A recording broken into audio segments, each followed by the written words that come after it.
Good evening, ladies and gentlemen. Good evening to the listening public. As always, the wonderful people here on the island of Nevis, those on our sister island of St. Kitts, those who are listening throughout the Caribbean Sea. Good evening to all of you, wherever you are, our friends and family in the United States and Canada and the United Kingdom, and wherever you happen to be. I pray and hope that all is well with you. My name is Mark Brantley, and I am your host this evening for another edition of On the Mark. This is Straight Talk Across the Narrows. We come to you every Wednesday between the hours of 8 and 10 for 2 hours of commercial-free talk radio. We continue to be the only show of our kind in the Federation of St. Kitts and Nevis, the only show of our kind that allows our people the most amount of time allowable to engage and to make their points clear. And of course, we hope that we are doing our small part to promote freedom of speech, a central pillar, an important pillar of any democracy. And so we are very happy to be here. This show is made possible through the kind generosity of the law firm of Daniel Brantley. They've paid for this show over the past 14 years that it has been on the air. And I think it's a remarkable thing that after 14 years we still have an audience and that people still tune into On the Mark on a Wednesday. I believe that we have become quite an institution here on a Wednesday evening, and I would want to thank all who have continued to make Von Radio their home on Wednesday evenings from 8 to 10. We have innovated now with technology. We are going live on Facebook, on YouTube, and of course you can tune in to www.vonradio.com and you get it streaming live as well. So we're very happy to be here, very happy to have an opportunity to talk to the people of Nevis and St. Kitts and the wider region on a number of issues. Through the power of the internet, we are being heard around the world, and we are grateful for that as well. Now, I would normally get into a lengthy soliloquy. Every week I start out by sometimes talking for an hour, sometimes more, sometimes a little less, about whatever is on my mind. But this week we have a very important guest with us, and so I shan't bore you with any lengthy speech by myself as an introduction. I will merely turn things over to this young man who's here, allow him to introduce himself and tell you why he's here and what is happening. So, good evening, sir. An opportunity to tell the audience who you are and what you're doing, and welcome to On the Mark. Good evening, Honorable Premier, and thank you so much for your welcome, and to all of our listeners or viewers, good evening to you as well. My name is Mario Philip, and it's my pleasure to be here with you to share some very important and exciting news. I'm here because this month, November, is celebrated as Men's Month here on the island of Nevis. I am a gender officer in the Ministry of Health and Gender Affairs, and so the Department of Gender Affairs recognizes the International Day, that is International Men's Month, and that is on the 19th of November every year. And of course, we realize that men are important to us. Men are important to our society, to the well-being of the island of Nevis. Of course, if men make up 50% of the population of Nevis, then they must be important. That's my argument, and I'm sticking with it. Right? And of course, it doesn't mean that women are not important. We are all equals and have a role to play. But November is the time that we at the Department of Gender Affairs set aside to recognize men, applaud men for their accomplishments, encouragement to do more in terms of having positive impact on the community of Nevis. And so International Men's Day is November 19th every year, and we recognize that day. But because we at the Department of Gender Affairs, we like to do things in a large way to create as much impact as possible, we said we have to celebrate not just the single day, but the entire month. And so that is what we have been doing, and that's what brings me here, Mr. Premier, to share with you and your audience some of the exciting events that we have set aside for the month of November. Well, Mario, welcome. I believe this is your first time on the Mark. Is it? No, it's not my first time. So you've been here before with me? Actually here. It's my first time with you. But I was actually here last year for the same occasion, for International Men's Day and the Men's Month celebration. Because I was about to say that my age is getting to me, because I do not recall being here with you. But yes, you are correct, because of course this show has multiple hosts now. From time to time we have other ministers filling in. The Honourable Alexis Jeffers has been here. The Honourable Eric Evelyn has been here. Certainly the Honourable Troy Liebert comes quite often as well. So we try to rotate things, and sometimes I'm not on island, or I'm just taking a break and the others fill in. I get a little jealous sometimes, because the audience says that they don't need me to come back because the guys do such a good job. So I'm happy that you've been here before. We are a widely listened to platform, so I think it's an opportunity to tell us a bit about events that are planned for International Men's Day. And I'm really happy to hear that we're doing something for men, because I think there is a misconception that gender is all about women. Yes. A lot of people, when they hear, Ministry of Gender Affairs, they think it's a Ministry of Women's Affairs. And in reality, of course, gender is male or female. So it is very important, I feel, that we recognize, as you say, men and women. We recognize all people. Definitely. Because that is the reality, and that is the purpose and the mission of the Ministry of Gender Affairs, our Department of Gender Affairs. So could you tell us a bit more of the actual activities that you have planned? Yes, definitely. And last year, while I was here with the Honourable Eric Evelyn, and I must say that my being here and sharing the department's agenda was quite impactful. So we appreciate your kindness in having us. At the end of that show, the Honourable Eric Evelyn was so impacted that he ended up joining one of the events that we had, right? So I don't know if we have the same impact. Was that the event for cooking? Yes, men can cook. He needed the lesson. I don't think he's listening, because he's all the way in Scotland, but he needed the cooking lessons for sure. Yes. But this year we have a few events. First of all, I should share that the theme for this year's celebrations is better relations between men and women. And as you so rightly highlighted, gender has to do with not only women but also men. And this year's theme focuses on the relationship between both genders, and that's important, because the discussion, as you said, have been slanted somewhat towards women, and it can come across somewhat with even some hostility sometimes.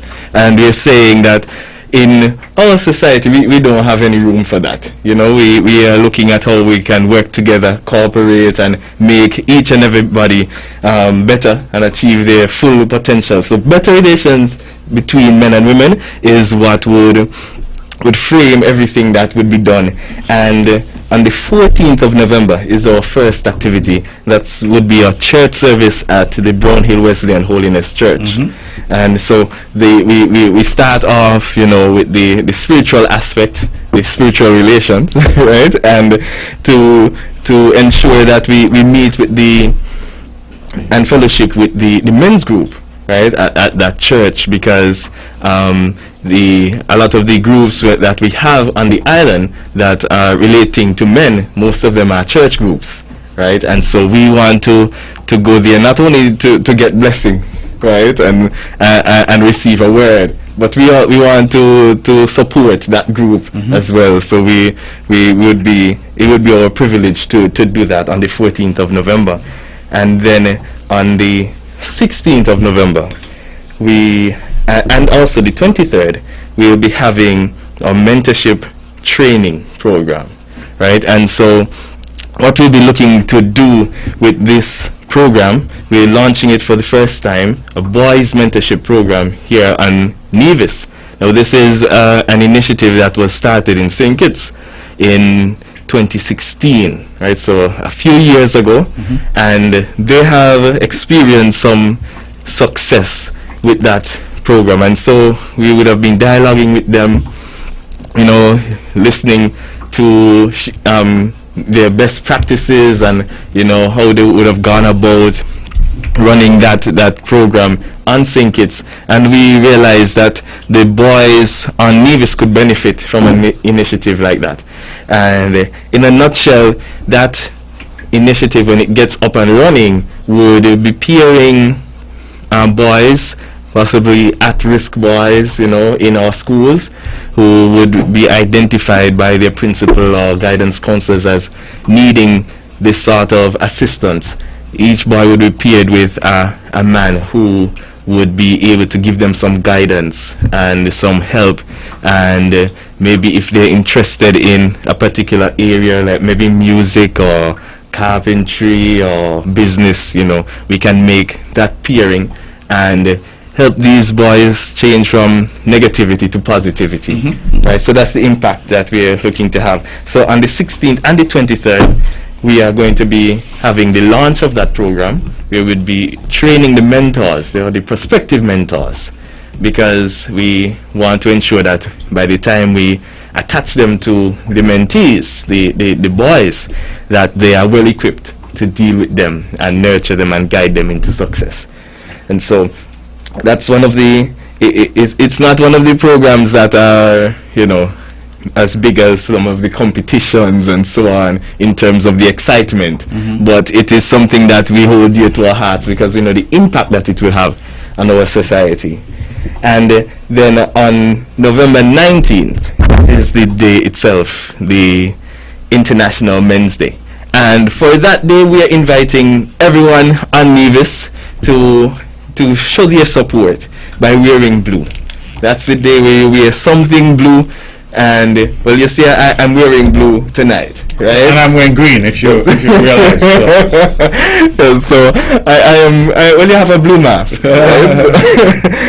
So we're inviting everyone. Mark it on your calendar. Wear something blue. Show your support for the men of Nevis. This is on the 19th. The 19th, okay. And that's a Friday, right? So wear something blue. Show your support and let the men know that you appreciate them, you're supporting them. There are men out there who are doing exceptionally well and having great impacts on the society. And in fact, on the very same day, or the evening rather, we would be having an award ceremony for those outstanding men in our community. And that award ceremony would be for men who we find have done work and made contributions in alignment with the theme this year, better relations between men and women. So we have some men out there who would have done work in terms of assisting marriages, right? And people could testify to the fact that they would have helped families stay together, weather storms, and that sort of thing. So they have strengthened the relationship between men and women in this society. There are men who would have made contributions to sporting, right? And so they would have developed not only young boys but girls as well, and allowed them, both sexes, to experience their full potential, right? And I wouldn't give any examples because I don't want to let out of the bag some of the men that we have on the list, shortlisted already to be awarded, right? But we see them in different areas, and so we would have, had persons make their recommendations, and we've looked into it, and we're narrowing down the list. How many people are you going to award? Well, around 10 persons. Okay. Yes, and so those men would be given their flowers while they are alive, as we say. Sure. And it's important to encourage them because we hear a lot of talk about men who are not living up to their responsibility. Whether it be in terms of responsibility to their children, or maybe they're just involved in deviant behavior or whatever. The truth is that a lot of the downfalls in our community can be attributed to men, maybe what they do or sometimes what they don't do, right? But many of the successes in our community as well can be attributed to the hard work, the diligence of men who actually take responsibility. And so those are the men we want to highlight on International Men's Day. And so we are encouraging persons to look out for this event. Of course, in this time that we live in, we can't invite everybody to come to the the award ceremony to show it and to clap, but we are saying that, you know, you'll be able to see it on the different media and NNC and so on. So you're just giving, when you meet the men on the road, or when you're able to reach out to them on social media, post something on Facebook, you know, to congratulate these men and encourage them, and so that we don't only highlight negativity, but we can congratulate positivity. Sure. And so that's what's happening on the 19th. We want to encourage persons as well to not only wear blue, but in your workspace or your office, wherever you are, if you can decorate the place in blue. Maybe put up some blue curtains or balloons, so that, you know, any men coming into your office, you know, they would know that these are people who recognize my value. These are people who are encouraging me to be better and do better, right? So we are putting it out there for that entire week. From the 15th, the week starts Monday the 15th, you know. If that is something that we can do. We are already doing that at our office at Gender Affairs, you know, because we want the men of Nevis to know that we hold them in high esteem. We expect much from them, you know, and we are applauding them who have already given of their best, right? So, and one thing to note as well, for the 19th of November, of course, the Department of Gender Affairs has a social media presence, right? So on Facebook, Twitter, even Instagram. When you wear blue on the 19th of November, you can post your picture on any of these social media platforms, and you tag the Department of Gender Affairs. It's at Gender Affairs Nevis, right? And you may be one of the lucky ones who have a picture that is outstanding enough, right? And we have some prizes and surprises for you. Just simply that. Show your support for the men. Post a picture of you wearing blue on that day, and you might be one of the lucky ones to get a surprise. So it's not only the awardees who would be happy on that day, but, you know, anybody, you or me, Mr. Premier, might be able to get something from the department just by wearing blue. So don't wear green on that day. On that day. Blue is the color for that day. Is there any significance as to the color? Does it change each year, or is it blue the color that is normally used for International Men's Day? It's blue is the color that's normally used. Okay. I think that we've all grown up with it. It's almost, you know, our nature, you know, to associate blue with masculinity, male manhood, and with boys, right? And so that's the color that's associated with Men's Day every year. So like the Day of the Girl Child, that's associated with pink. I see. Yes. Okay. Well, Mr. Philip, I want to thank you. Thank you for coming. Thank you for sharing. I believe that you have said something which resonates very deeply with me. You are absolutely correct, because even me, right here on the show, I have continually asked our people to be responsible. And men do get some blows because there are a lot of irresponsible men out there. Yes. And I think that we can sometimes be misled by the rhetoric to feel that all men fall into that category, when in fact there are some men out there who are doing the right thing. In fact, we hear a lot about single mothers, but there are also single fathers out there who are doing their best to raise children on their own. In fact, I was fascinated by an event that was held at the St. Thomas's Primary School some time ago, when they had the men combing their daughters' hair. Yes, I remember up to this day I still laugh at Minister Troy Lywood, because he couldn't quite get it right. I laugh at him, but I wouldn't be able to get it right either. But I think that it is important, as you said, to highlight the fact that there are responsible men in our community who are raising families, who are taking care of their responsibilities, who are ensuring that their children are safe, and that who continue to provide role models for their own children and for others in the community. Because you are absolutely correct that we tend to highlight the negatives for those who are not living up to their responsibilities. So Yes, I would want to definitely congratulate you and the department, the minister, of course, the Honorable Hazel Brantley Williams, and the entire team for going all out for this blue celebration of men in Nevis, and really men everywhere, and to use it as an opportunity to encourage our men folk to be responsible. Yes, and you know, Mr. Premier, I remember that event as well. It's something we took note of as at the department, and we celebrated that activity, that event that they had at St. Thomas's Primary School, and had a few laughs as well. Course, but at the end of the day, we couldn't laugh too much at the Honorable Troy Evan, because he was there. Right, and we find in our society a lot of men are absent from their children's lives. So just for him to be there, we had to commend him, right? Well, and the thing is that there are so many men who are doing good, but there's something about men, they don't normally create a lot of fuss. Right, so that even in finding these men to award, we had to look long and hard, you know, and sometimes even convince them to accept the award, because some men like to just do what they have to do, keep their head down, and do their responsibility, right? And so sometimes they get overlooked, and the noise that is surrounding the negative things, you know, overshadows the positive things. But when we take time out to applaud men, it may just be that we change the dynamic and people's perspective, so they can see, and maybe somebody could look and say, well, I could be like him.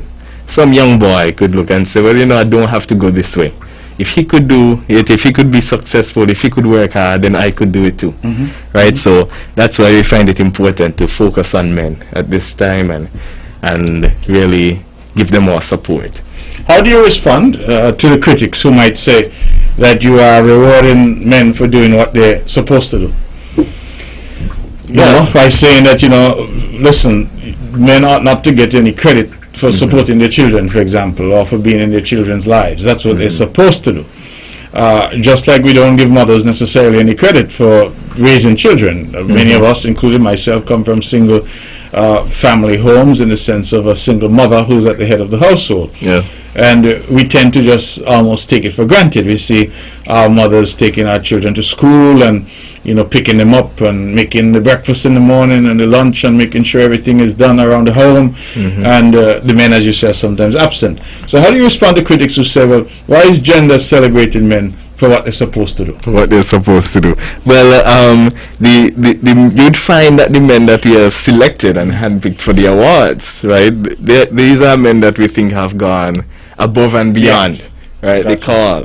So not only raising, looking after their own children, but even the children of others, right, to make impacts not only even in their own community, but throughout the entire island of Nevis. This, we have to say, is commendable.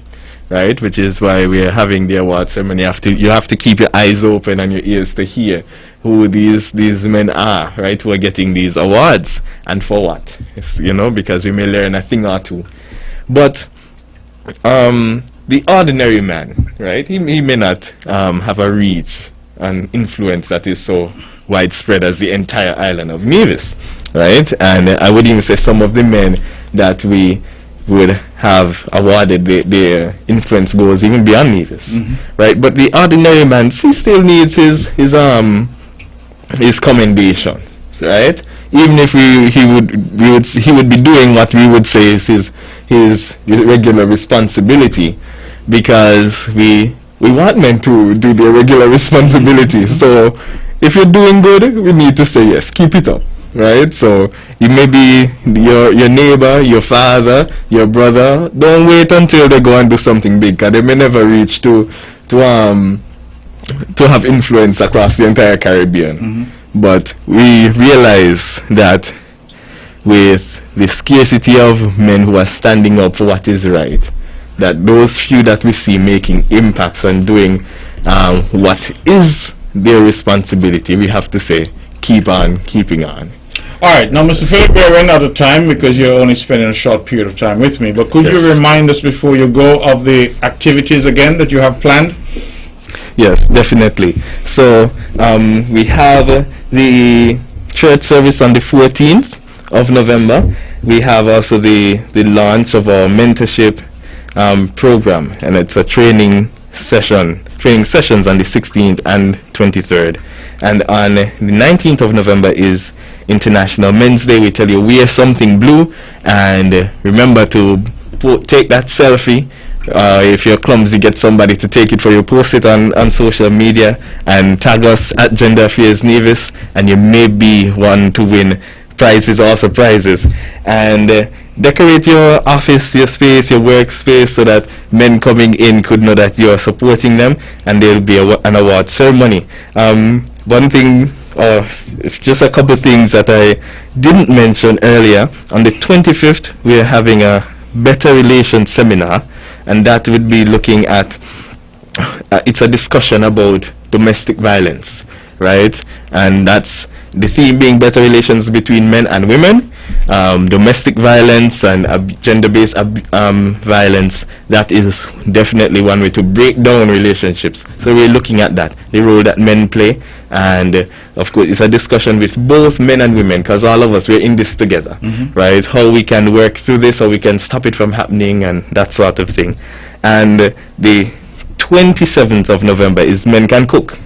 This year's edition is going to be a grill master competition, right? So last year we had lessons, right, to teach men how to cook. There was a small competition at the end, but this year it's just going to be a one-day event, and it's a grill master competition. So I'm giving the appeal, throwing it out there to all of the listeners. If you're male and you're in Nevis and you believe you can cook, you can be a grill master. You know, you have experience in grilling and you want to show the world, show Nevis that you can be a champion. We invite you to register for this event. Registration goes on to the 12th of November, and on the 27th is the competition. So where's that going to be? It's going to be at the Cultural Village. Okay. Right, so at the Cultural Village, it's going to start at 12 o'clock, go on to about 4 or 5, and there would be competition in grilling chicken and ribs and the different pieces, and you could win, each of those categories, and there would be an overall winner. So it's the challenges out there. I know that there are many men. Grilling is something that men, love to do, and there are many persons who are selling on, the road across the island. Come on, join the competition. Show the world that you can cook. You can be the grill master. This year's Men Can Cook is a grill master competition, and we're inviting you to be a part of it. And our final event would be on the 28th, and we're in collaboration with SKN Moves. It's going to be a bike relay, and that would be going around Charlestown, going up the bypass road and coming around into town, and it's an event for men. So it's a bike relay where men can show their agility and fitness, right, to end off the whole month of activities. Okay.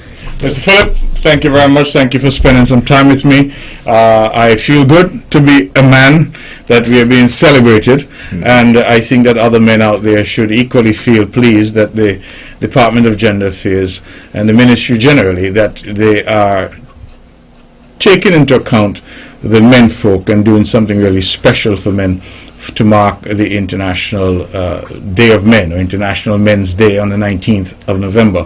Yes. So again, we're encouraging everybody to go out and support, to wear something blue on the 19th, to blow up your office and blow up everything else on the 19th, to take photos, as you say, and post them to social media, and to tag Gender Affairs Nevis. Yes. And you might win a prize, or as you put it, a surprise as well. Yes, so we thank you very much for sharing that information, and we pray and hope that men will continue to do the right thing, and will continue to take a positive path. Strong men, strong women build strong families, and strong families are critical for strong communities and for a strong countries. So thank you very much, and keep up the good work. Thank you so much, Honorable Premier, and of course, I don't know if any of the activities entice you. I know you can cook, So I don't know if you would see you as a part of the bike relay. I need to find a bike first, so let's see. We'll see how it works out. Thank you All so right, much. good. Take care, and thanks for coming again.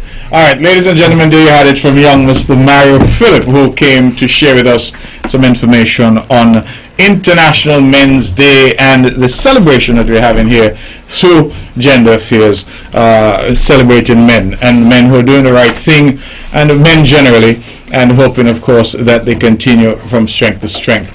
Very happy that he came because, as I said, it cleared up some misconceptions, because many see gender as being about women.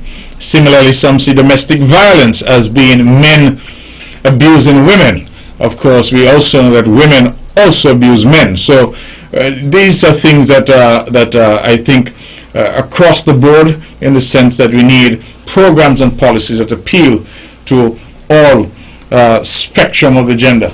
And so this is important, and I think that this was information that certainly helped all of us, and we look forward to this celebration. Again, remember, International Men's Day on the 19th of November. Wear something blue. Blue is the color for men, and take a selfie, post it to social media, tag Gender Affairs Nevis, and you may win something. So I think a remarkable month of activities that's planned, and he would have set out all the various events. Ladies and gentlemen, if you're just tuning in, my name is Mark Brantley. I think I can take my mask off now. I don't have company anymore. I'm now alone. So my name is Mark Brantley, and welcome to this edition of On the Mark. We are going to have, I hope, an opportunity to engage with you and to have some discussions when we open the lines.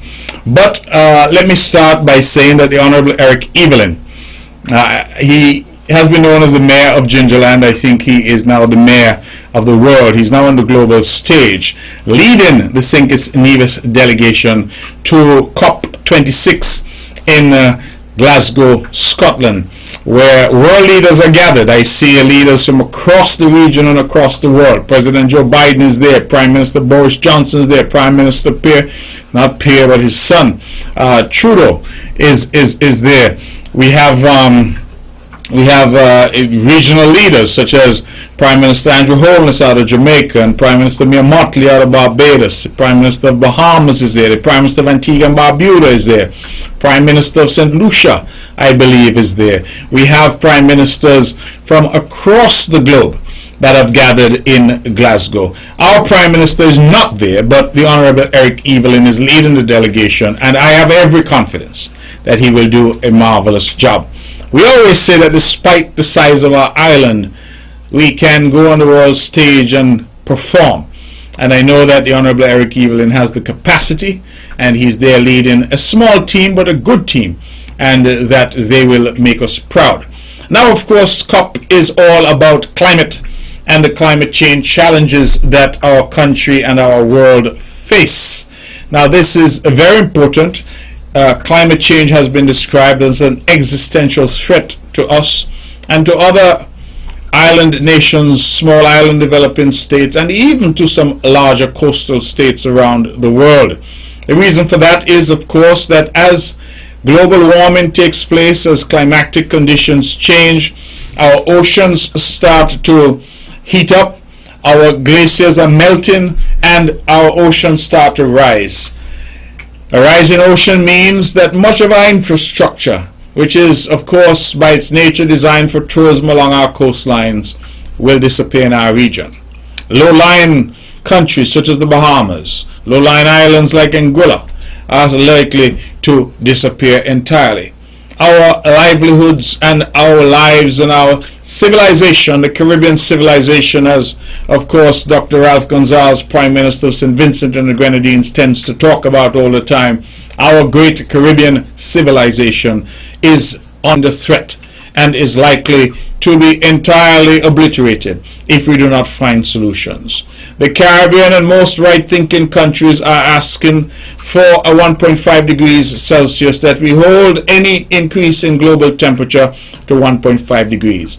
Many of the other countries are not necessarily committed to that. In fact, we would recall that the Paris Climate Accord that was entered into some years ago, that President Trump when he was President of the United States of America, withdrew the United States from the Paris Accord, in large measure because many feel that economic constraints and economic interests trump any sense of the environment and protection of this world that we are at this point privileged to share. And so many of the big oil companies and many of the big tech companies and many of the companies that depend on fossil fuels, they're saying that it is, of course, unhelpful to go down this particular road where we talk about clean energy, we're talking about an abandoning of fossil fuels, we're talking about oil being left in the ground rather than extracted to pollute the atmosphere. And so we have this ongoing debate, and many countries have vacillated on the matter, but I'm pleased to say that there appears to be some new momentum. President Biden is there. He has, of course, taken the United States of America back into the Paris Accord. He has again put climate at the top of the U.S. agenda, and we feel that this is a good sign. We would have heard a stirring speech from Prime Minister Mia Mottley of Barbados. I have said, I was given the privilege of speaking to the Barbados Labour Party at their party conference 2 years ago, and I said then, and I continue to say, that Prime Minister Mia Mottley is a special human being. Prime Minister Mottley is a type of orator and a type of thinker that comes along only once in our lifetime. I believe that she is a regional treasure. And I do not say this based on politics. I say this because I had the privilege of listening to her. I recall it was, I believe, in 2019, and I sat at the United Nations General Assembly Hall and listened to what I thought was far and away the best speech delivered at that session of the United Nations General Assembly. And it was Mia Mottley who delivered that speech, and she had the hall paying rapt attention. You could have heard a pin drop. We would have heard her only this year at the United Nations General Assembly, and again we would have heard this speech that she made in Glasgow.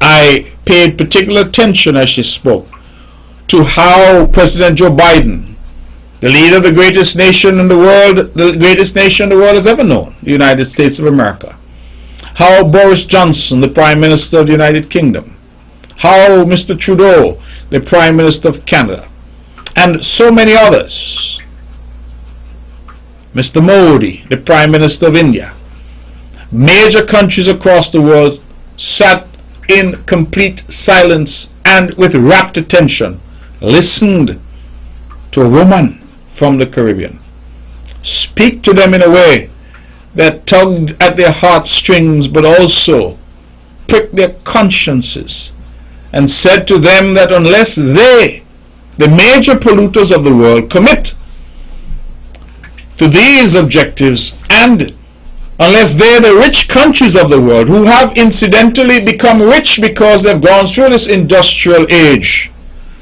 and during that industrial age have pumped all kinds of toxins into the atmosphere, it is a matter, I think, of tremendous regret that the Caribbean region responsible for so little of the harmful emissions that threaten our planet, that we are on the front lines of the battle.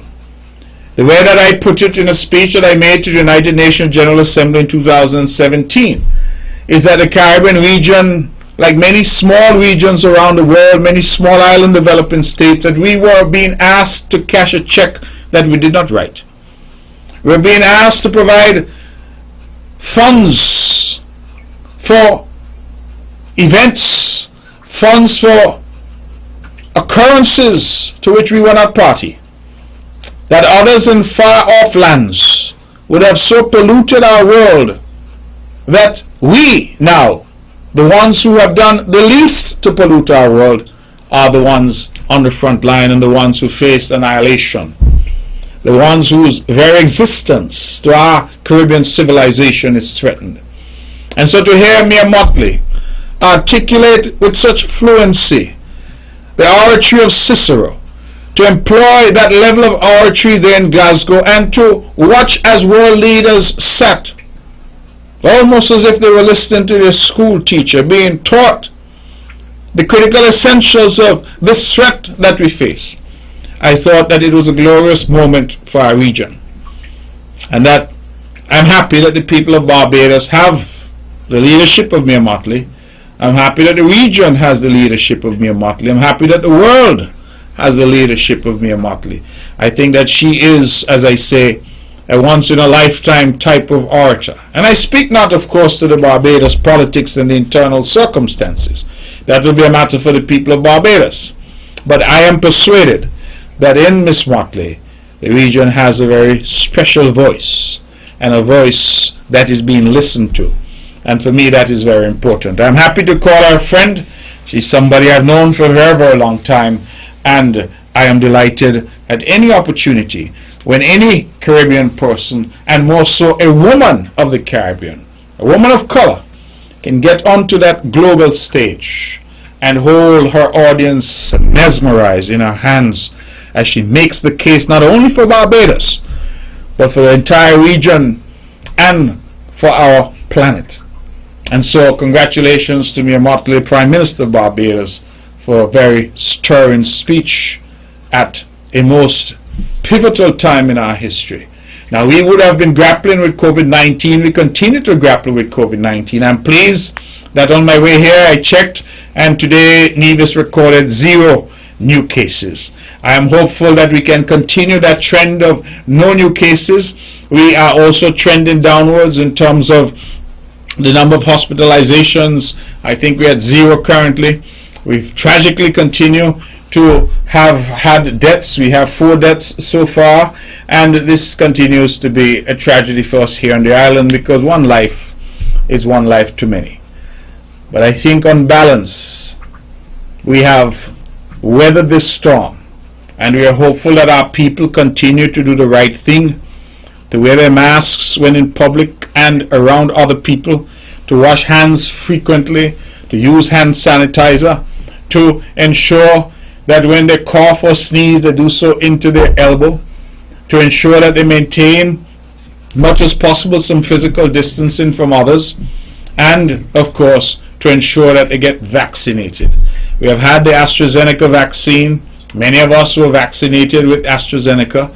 We also now have the FDA approved Pfizer vaccine, which has been approved for use for those 12 years and over. And just today I learned that Pfizer has also been approved for those who are 5 years and up, but a lower dose. So a special vaccine is being produced for children who are 5 years and older. That means that now the majority of our school-age children, those in primary school and those in high school, can be vaccinated. And I think that's a game changer, because it really allows us to get now most of our population inside in it. St. Kitts and Nevis has done well. We are leading the English-speaking Caribbean at this time in terms of our vaccination levels. I think the numbers I saw suggest that upwards of 77% that had a first dose, and some 72.6% had both doses. We also, of course, now are looking to inoculate our children and to ensure that the widest possible blanket is put over our people, the widest possible protection is afforded to our people against this dreaded COVID disease. And so I continue to ask our people to do the right thing, to be responsible, to go out and get vaccinated. I know that there are many arguments and people say this and people say that, but at the end of the day the science is clear that those who are vaccinated have a lower risk of getting COVID, have a much lower risk of transmitting COVID, and have a much lower risk of being hospitalized and of dying. And that's ultimately all that you can ask for from any type of medication. It is to lower your risk. Any type of vaccine is to lower your risk. Nothing is absolute. Somebody said to me, oh, if I get vaccinated I can still get COVID. I said yes, and if you wear a seatbelt you can still die in a car crash. If you wear a helmet you can still die in a motorcycle crash. But that doesn't negate the science that tells you that you're safer when you wear your seatbelt, you're safer when you wear your helmet. And that's what we're trying to do. We are trying to narrow the opportunity for COVID to get into our lives and into our homes and to wreck lives and livelihoods. And so I continue to encourage our people to do the right thing. I am pleased thus far, but I think we can do even better.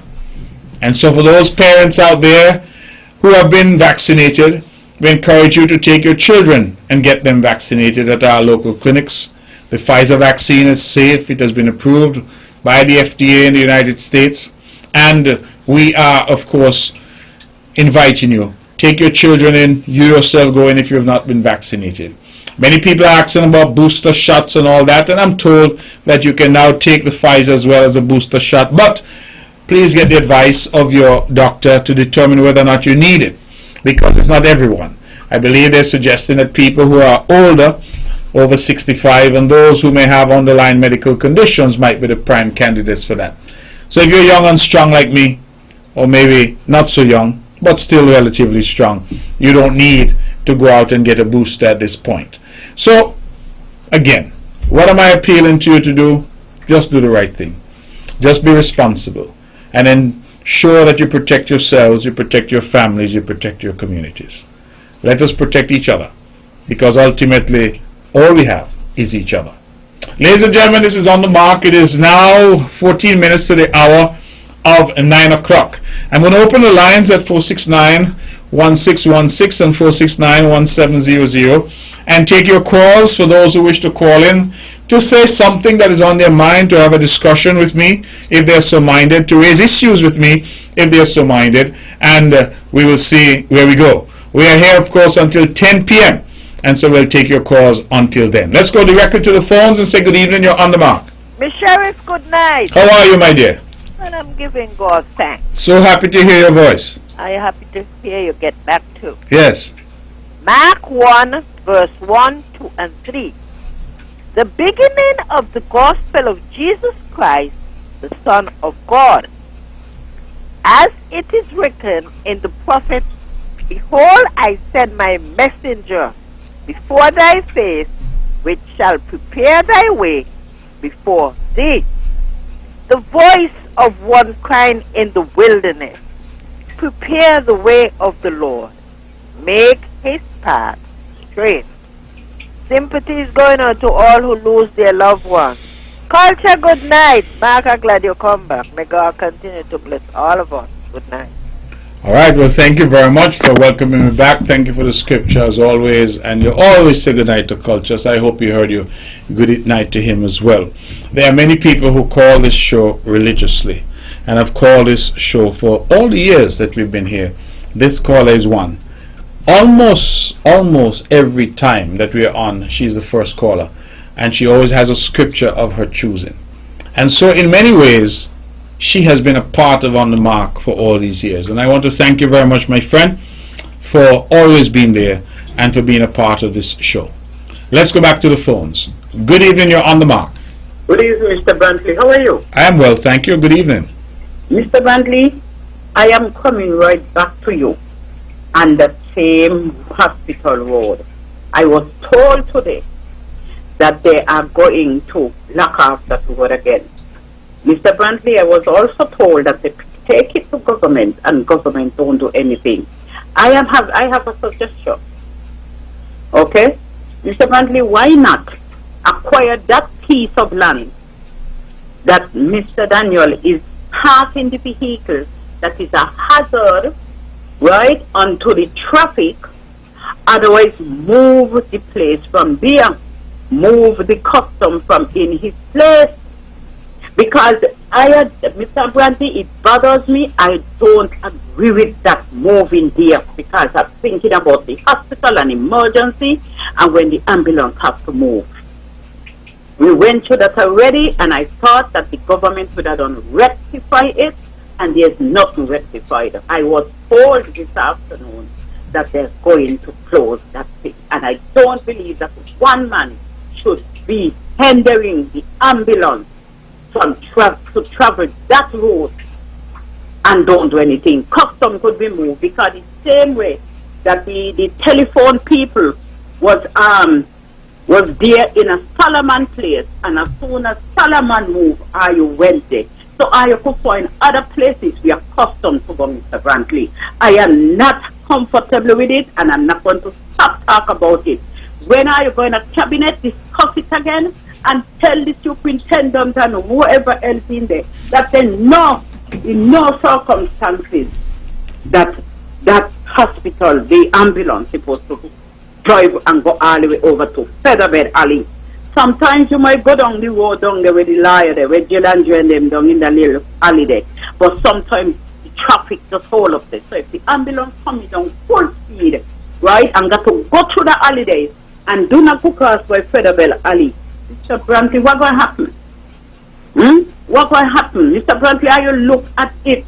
Walk downtown, take up whoever you want to take up and walk downtown and look at it. And then you come back up by the Jew cemetery and walk across. And I want how you drive, walk across and see the distance. Mr. Brantley, that thing that is hurting me because one man should not stop the show. Have a good evening. Okay, thank you very much.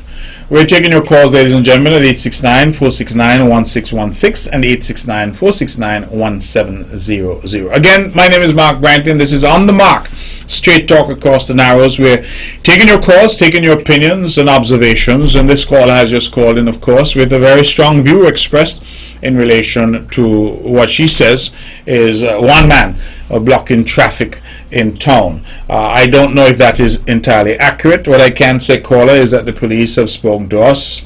The proposals in relation to traffic and rerouting of traffic are all designed to make the flow of traffic easier in Charlestown. We have done that before.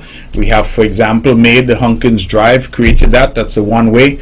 We have made a one-way traffic coming up town from, say, down by how should I put it, by the Anglican Church, well, from the base, in Craddock Road, coming into town. We've made that one way. That was not always so. Many young people would not even know that we had two-way traffic there at one point. And so we've made various changes over the years. I do not know if that this change is to do with one man, as you're putting it. And so I wouldn't want to endorse that because I don't know that that is accurate. We have made changes to traffic all across Charlestown over the years to make traffic easier. This is being done by the traffic department in consultation with the relevant stakeholders and with the government to try and improve the flow of traffic and try to make it easier. That is really what's going on. You have described, of course, a situation that has been an existing situation, and I have no doubt that that situation will be resolved. But what I will also say, caller, is that all of us are now driving. Some households have 2 and 3 people living there and 4 and 5 cars parked outside. So everybody is now driving. One of the first purchases that young people now want to make is to acquire transportation of some kind. And so there is also the added burden of all of this traffic now in Charlestown that we didn't have before. And so that too is a factor that we must look at and look at very carefully. So I believe that this is really just the tip of the iceberg. There are big issues here that we have to look at in terms of planning, in terms of policy, and in terms of where we go. Let's go back to the phones and say good evening. You are on the mark. She's too damn grudge. That is not. All right, caller, we don't use that kind of language on the air. Here at Von Radio, as you know, we have certain standards. I would want to apologize, of course, to our listeners. We say only the best can do, only the best will do, and we have to respect each other, respect ourselves, and respect each other. So if you want to call back in, calm yourself down, use proper language, make your point. You can make it strongly, but certainly let's remain respectful. That's also very important as we try to build the kind of society that we want, and we practice engaging with each other, but always in a respectful way. Let's go back to the phones and try again. Good evening, you're on the mark. Hello? Hello? Yes, you're on the mark. Go ahead, please. Good evening, champion, Mr. Brantley. Good evening, my brother. How are you? I'm good, man. I'm glad to hear you again. Yes. Like I always tell you, you got 3 backup. Even if you just drink rum and you drunk for a whole month, don't worry, your show will go on. Now, I'm going to draw some illustration to you, but I'm going to start with the Bible. Matthew chapter 7 and verse 5 say, O thou hypocrite, first take the beam out of your eye, your own eye, then you will see clearly to take the mote out of your brother's eye. Brother Brantley, your name been flying up and down the place out of the mouth of what you call a lunatic. My name? Yes. Oh, my name's so hot. What happened now? What I do? I believe your name is the national flag. And that your name play more than the national anthem. Each time you go away to do the business of Nevis or the Federation. Now, I go way back. I think it was 2011, somewhere around there, 13. There were 36 murders in the Federation of St. Kitts Nevis. And come forward or go back, then you had two in 2006, two murders holiday shut down in the village. One of them is my great niece. And early o'clock, you had two shut down in Sandy Point and Mount Idle to boot. And they were twin brothers. And around 2006, you had a family, a husband and a wife, shot to death murder in the house early morning at Lime Keel. Now, Matthew 7 verse 5 really said it, pick the beam with your eye. I never heard the mouth of that lunatic who got the name like a national flag, a national anthem, banging about. And hear the stupidity of that individual. Oh, Mark Brantley is supposed to step down. He's supposed to resign. Because you had recently two foolishness happen on the beach. Two guys lost their life in a gunshot. So because of that deal, one death is too many for any country. Never mind two. You away, and even if you was here and you sitting on on a step close by to where that thing happened, they would have wait until you move to go do what they do. So I don't see where your name come in that you must step down because two man get killed up Nevis. So I'm saying this to the idiot. Brother, go and sit down. There are a lot of things happening down here with the person who you support as leader. Wrong things. Look, Brother Mark Brantley had to go up Gatwick, England, go clean up the mess where he went up there to make. And he didn't make it because he make a mistake. He did deliberately do it. And Brother Mark now had to go all the way up there, go straighten out things. Brother Mark is the one who fight for Canada to start off, okay, give us a little leniency, we'll go Trinidad and get a visa to come Canada. Instead of going straight. He remember that, but he got your name banging about. I said, okay man, you wait till Brother Mark come. He could answer you when he come. So Brother Mark, I don't know if you have any more but you can send down a case. Let me distribute it to him. Thank you, Brother Mark. I'll continue to listen. Good night, Cutie, and good night, Diane. Those are my two best lady friends in Nevis. Me two best lady friends. All right. Thank you, Brother Mark. Thank you very much, Okay, and thank you. I don't know. I, of course, seem to remain wildly popular with people calling into programs. The sad part is that I'm so busy trying to do the things that the people of Nevis elected me to do. I'm so busy trying to serve the people of Nevis that I don't have the time to engage. And frankly, even if I had the time, some of the arguments that are deployed are just silly. We had, of course, a tragic situation where two young men, promising youngsters, lost their lives in what really is another manifestation of the senselessness, the stupidity that grips some of our people. And you ask why, and there's really no sensible answer. Nobody can tell you why, because there's really no good answer. Young people are just being silly, foolish when they engage in this type of behavior. And they're selfish because they don't care who they hurt. They don't care about the families left to mourn. They don't care about the island or the country and the reputation. They simply don't care.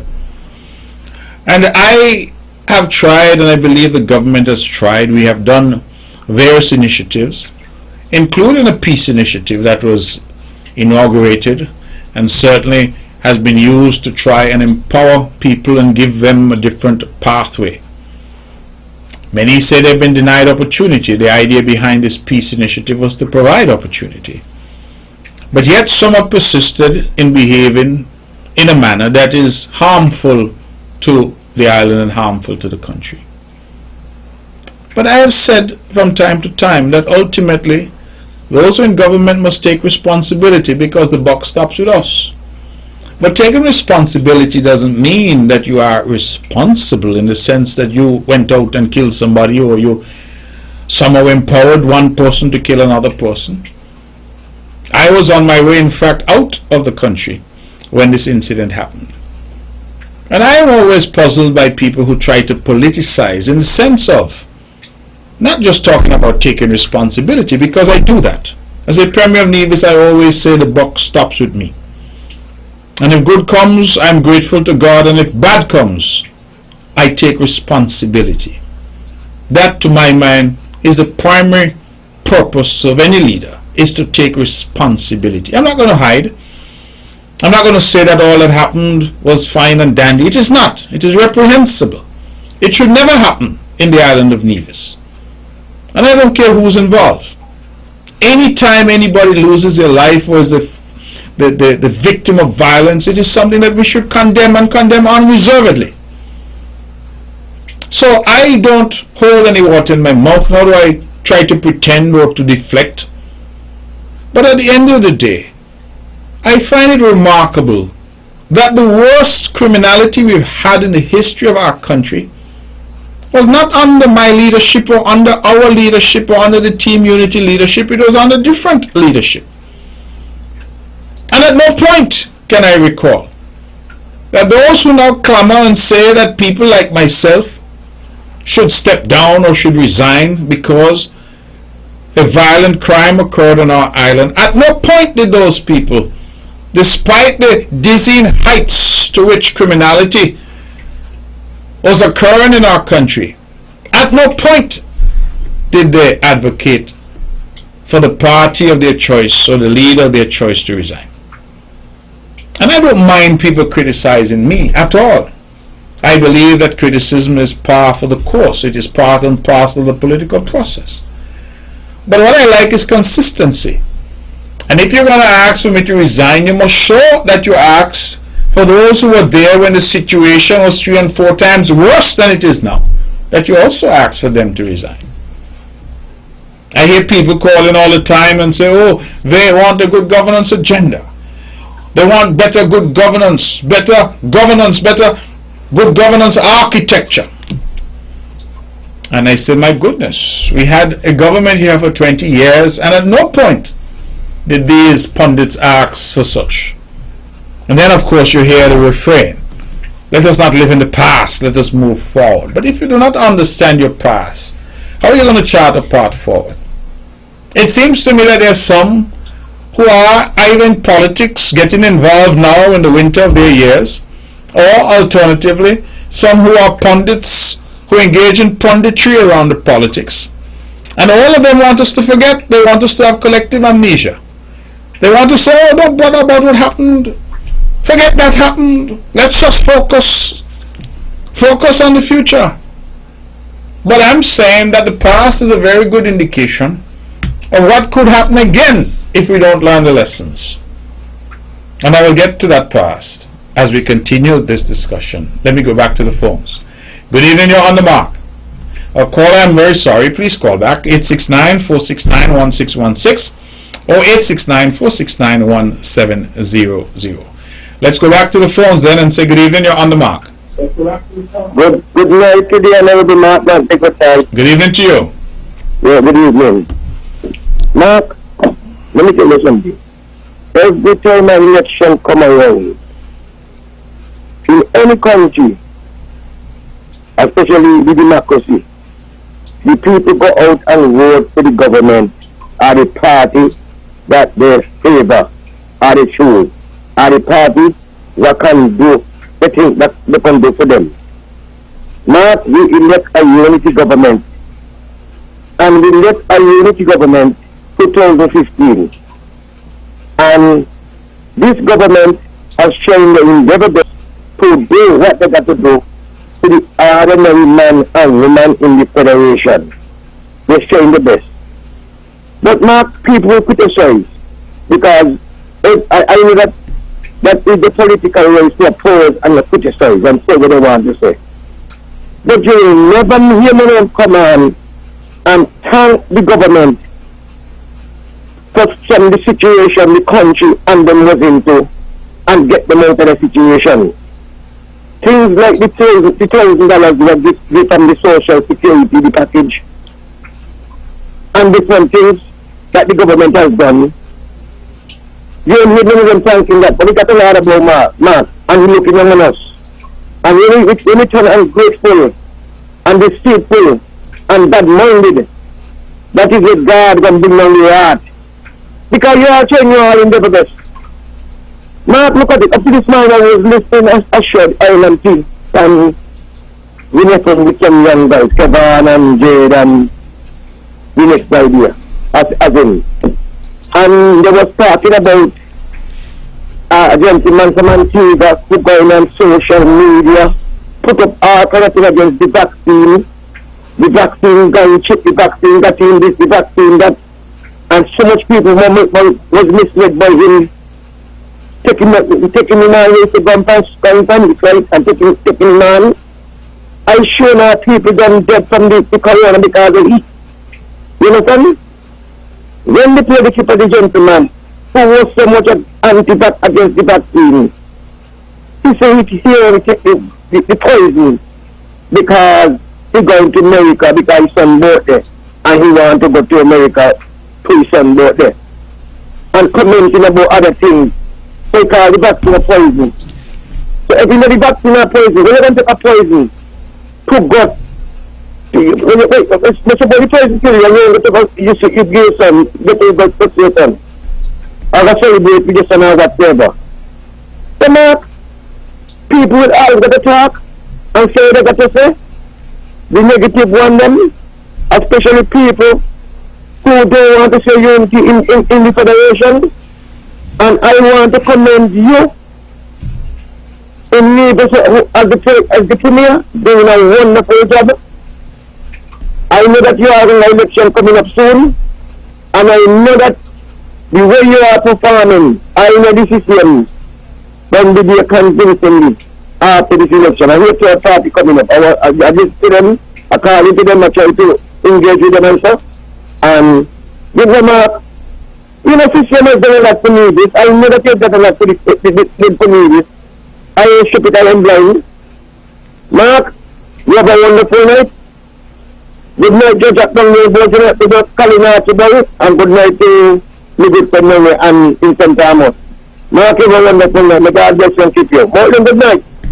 All right, brother. Well, thank you very much for your contribution. As always, thank you for all the things that you say. I know that you're a regular commentator on the show and other shows, and so we certainly welcome your views and opinions. Again, if you want to participate in the show, the numbers to call 869-469-1616 and 869-469-1700. So we have really, as I said, reached to a point. Well, let's go back to the phones. Forgive me. Good evening. You are on the mark. Hello. Good evening, Mr. Brantley. Good evening. How are you doing? I'm well, thank you. Good to hear from you. To your brothers, one of them called me the other night. He found out that we were related. And antibiotic grandson. Yes. I know the name Brantley. Brantley. Anyway, and good evening to sister, flaky sister in New York. I'm sorry I missed the call yesterday, sister. May the Lord bless you and all of my relatives in Nevis and wherever you are. Now, I heard in the news you went to Italy. Yes, I was in Rome. Right. Well, I hope you went to the Pope, you know. Put in a word for us. No, I didn't go to the Pope. But what word you would want me to put in for you? One of the good things about us is that we can all get on our knees and put in the word for ourselves. So you don't want the Pope? I didn't say I don't want the Pope. I'm saying before you get into deep water. I'm saying I could get on my knees and ask the Lord to forgive you. To forgive me. But the yes. Pope treasure is big. You understand? All right. It's not all thing. His treasure is big. Anyway, what I would like to give me maybe a summary of what it was about. Well, I was listening on another channel. It was the COP. Where, in Rome? Yeah, the one you went to in Rome. No, the COP is happening now in Glasgow, Scotland. Right, Scotland. What we had in Rome was the 10th meeting summit between Italy, Latin America, and the Caribbean. So what was that? Italy has reached out, of course, and they have now convened for the 10th time this meeting with LAC, as they call it, Latin America and the Caribbean, and Italy. So this one was in Rome, and I was able to attend. The meeting was funded, that is, it didn't come at any cost to the taxpayers of St. Kitts and Nevis, and I would have gone there.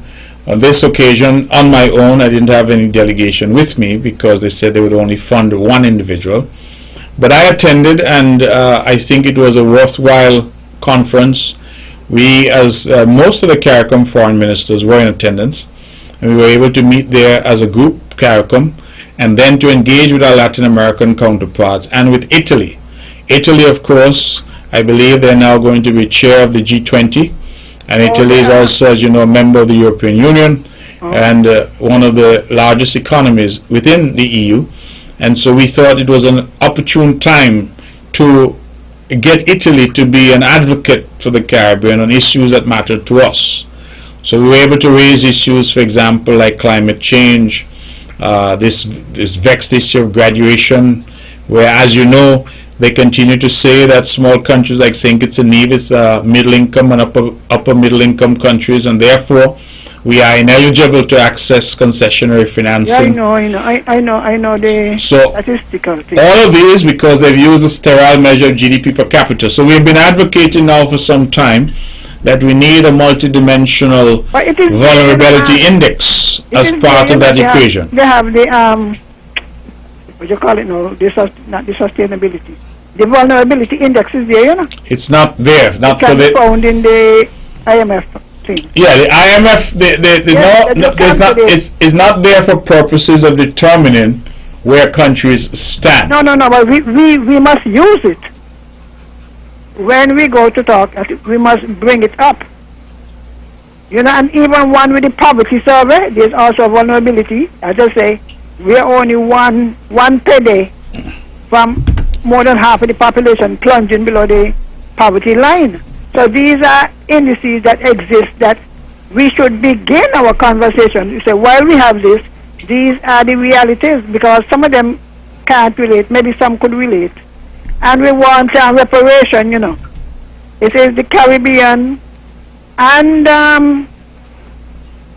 North and South America and Central America that has enriched Rome, you know. So, but because I was interested in what is going on in Hadjod Gone. So who represented St. Kitts at the COP? The delegation at COP is led by the Honorable Eric Evelyn, who is the Minister for the Environment. So he's there still? He's there, yes. The COP is still happening, and he leads the delegation. The Prime Minister did not attend, but of course leaders from around the world are there at this point in time. I try to follow these things, you know, but I didn't quite get why you were there. I thought it was along the same line. No. COP started later because I've been back from Rome now for over a week. COP has just started. Okay? Anyway, as Mayor Martley said, how many times are we to have these talk shops? We want action. Well, we do want action, but you know, the conversation is always important as well. You know, because I mean, even I don't know. When you look at the climate change issue, you could look at our shorelines.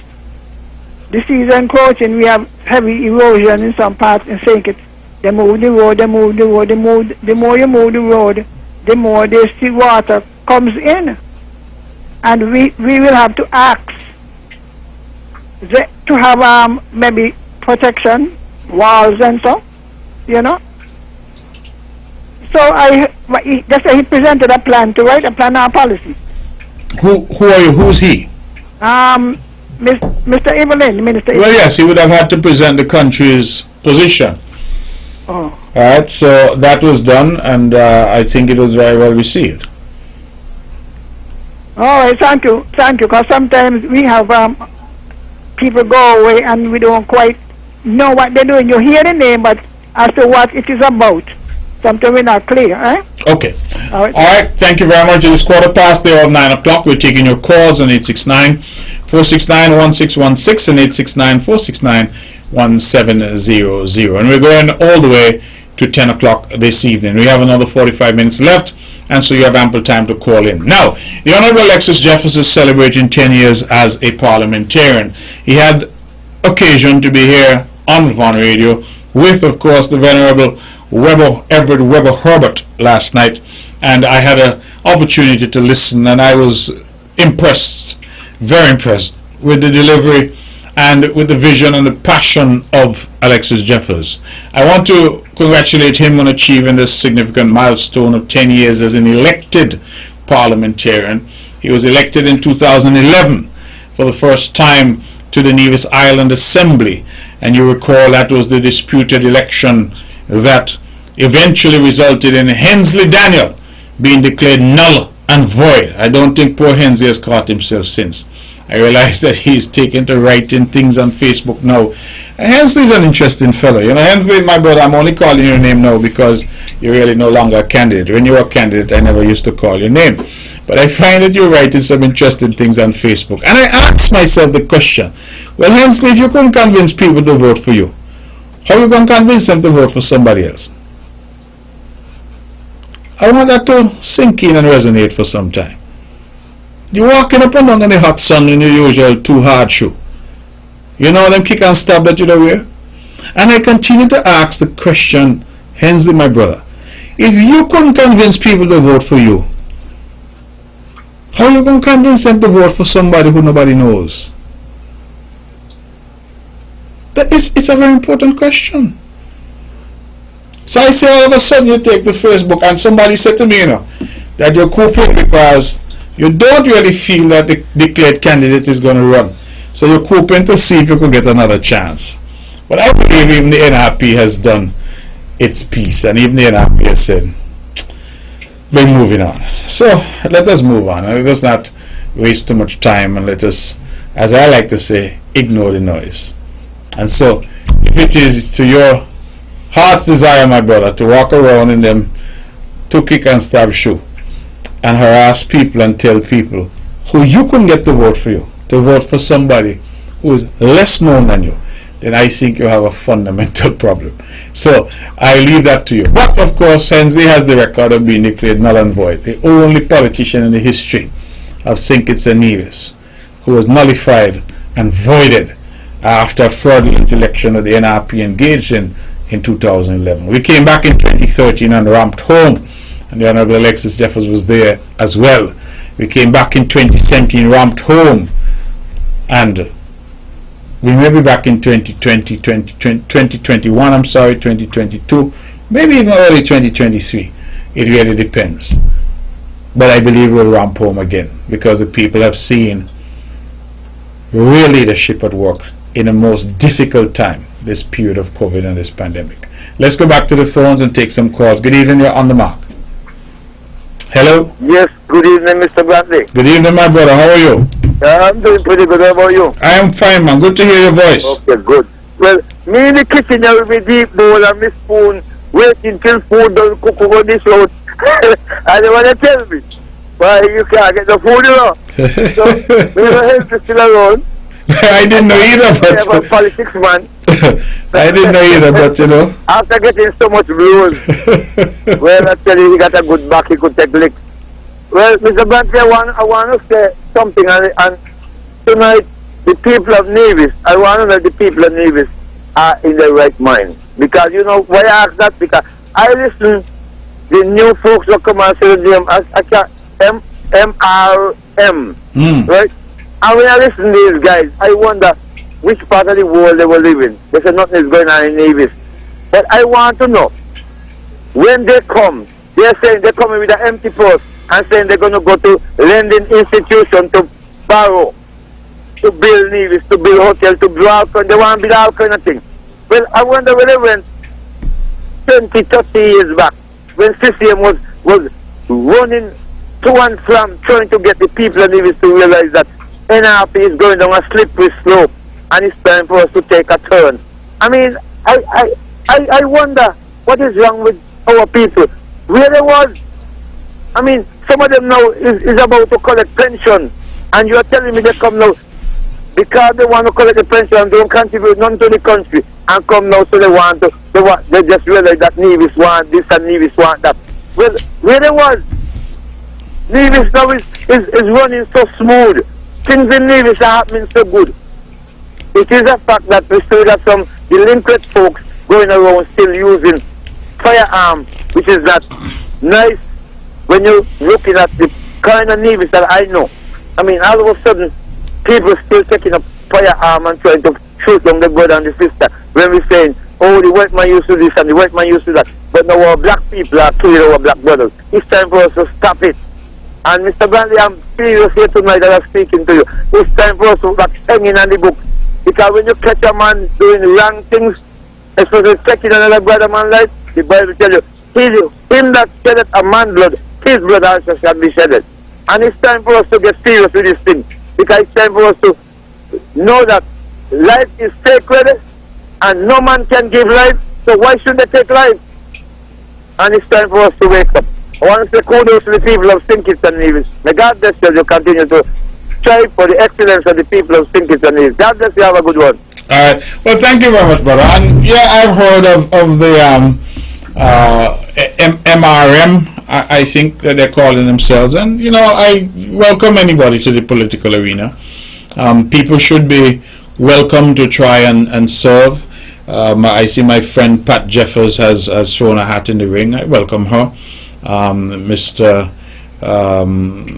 Sam Keynes has also thrown his hat in the ring, and I welcome him. I heard some comments saying that he is convinced. He said that he's ramping home in St. John's. I'm not so sure which St. John's he's talking about. I don't know if he's running in the U.S. Virgin Islands, because I know there's a St. John's there. But if he's talking about the parish of St. John's, one thing I know, St. John's people are not foolish people. Many St. John's people would have worked at the Four Seasons, and I don't need to say any more about that, because that speaks for itself. And so I am not too fussed about that. I believe that there are some people who hear about politics and decide that, well, Sugar Mass is coming, and so they're going to get the clown troop early and jump in because they think they should be in a band for Sugar Mass. This is not about fun and games. Elective politics and representation is serious business. And some of the people who are now offering themselves, you really have to wonder, are they serious? Are they really coming? Because some of the things, as you say, caller, that they're now saying, you ask, were they fast asleep? Were they like I told a caller before I went away, he called in here and said something, but he thought he was 10 years ago, and I said, well, are you? What the name is, Rip Van Winkle? I believe if that is the correct name, Rip Van Winkle went to sleep and didn't wake up for a long time. It seems to me because suddenly you hear people have a voice. At this stage, when their energies have waned because they're now counted among the elderly, they now say they have a voice. And you say, where has your voice been all these years? All that happened up and down this country. Corruption. Expose corruption. Because when I talk about corruption, I don't just make allegations. I bring documentation. As the young people say, I bring receipts. And with all of that, you had nothing to say. All of a sudden, now you jump up. And you have the biggest voice. And I find it interesting. Just today I spoke to a friend of mine, and he pointed out that there was a loudmouth and boorish character who the NRP put up against me in recent times. And this individual started to take photos of himself. Every Sunday he said he was cooking for those in the square who needed a meal. And there were photographs being taken every Sunday. And you said to yourself, what a good Samaritan. What a good Hebrew boy who's gone into town and has lifted up those who are afflicted and require a meal. And, oh, what a wonderful human being. But guess what happened? The minute he lost,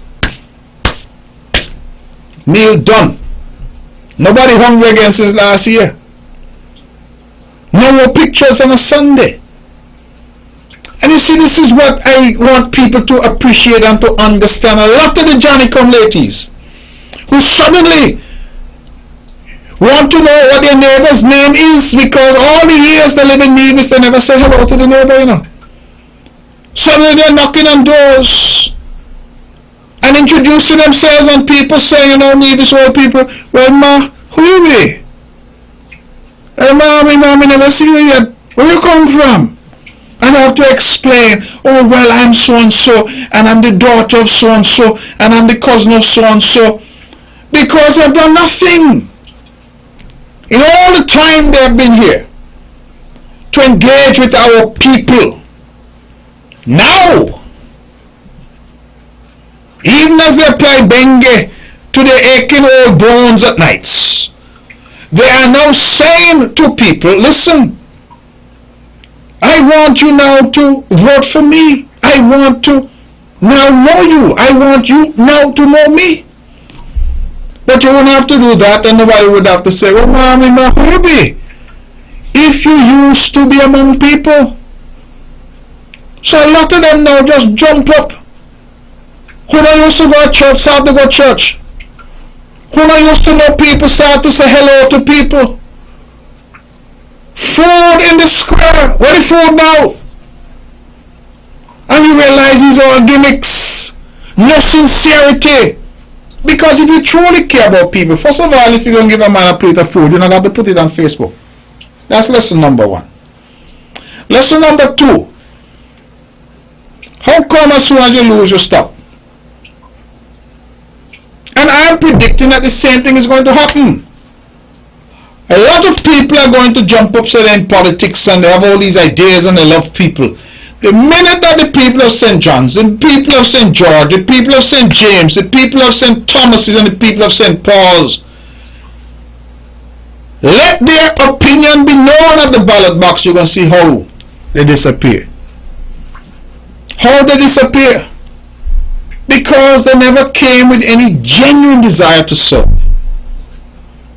Certainly not to serve you, maybe to serve themselves. I hear one of them, for example, keep saying that they used to vote for me. And I'm grateful for the support. In the same breath, they say that I have only been able to win elections because I bribe people. So I wanted to examine those two positions closely. Marry them if you will. I used to vote for Mark Brantley. Mark Brantley only won elections because he bribed people. And it leads to my mind to only one logical question. Well, how much Mark Brantley been bribed you with? How much you get? Because if that's the only reason people voted for him and you say you voted for him, then how much did you get? But you see, it's as if they don't know what to say because they don't have a history of saying, of engaging, of speaking up, of being there for causes and for people, talking to people. An old lady tell me somebody passed and they call she name and she said when she peep out, she said, oh my good God, look what they call me name. 40 years me live here, they never say hello to me yet. People are not foolish. Our people are wise, and that is why they say the voice of the people is the voice of God. Believe that to be true. Let me go back to the phones and take some more calls. It is 1:30. Good evening, you're on the mark. Hello? Yeah, good night again, Mark. You're right here with me, go ahead. Yeah, Mark. That's why I tell the people of this country, right? Stop listening to the fake news and listen to people who can educate you politically and whatsoever. Because, Brother Mark, that same gentleman right out there with the fake news and went on social media and encourage people not to take the vaccine. It seemed to me like he played a tiger flower too. You understand me? Because we got a tiger flower down here, was praising up the government, but up to 2 weeks ago, Tiger players and a different way the talk show was talking so good against the government, talking so good against the CMO, and the controlling the corona and everything, and talking about the big boat coming and everything, that the tourists them, the cage off from the people, and because the people wouldn't go mingle the people, the tourists wouldn't mingle the people in the community and last year. And that tourists take a swing now, so they don't bring tourists boat here, and taxi man can't work, and this can't work, and that can't work, and the government doing this and the government doing that. Just 3 weeks ago, the Tiger Flow was praising up the government, and all of at once now, the government have done nothing. And that the funny station now, and that these Labour supporters coming in now, presenting money now, giving what donation, calling for donation now to keep them on the station, really. And all these things. So Mark, you cannot trust no one. And when anybody comes to you and tell you this and tell you that, you got to be careful as a politician. Because you are imperfect. We are not perfect being on earth. We got one perfect being in this God. And when you hear the people talk and give impression like they say this and they say that, then mill up at the country, because if you as a millionaire, that's more money. And if the people suffer, you could open some kind of business and do something to help people. Instead of that, you're insulting people, they'll come to your business place, come sponsor it now, you give nobody nothing. All kind of negative things, preaching and different talks around you. But Mark, I'm telling you, the people of this federation, we are 98% literate as business, and I believe that the people of this federation understand the politics now, understand the unity now.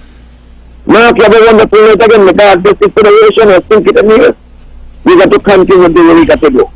Okay, brother.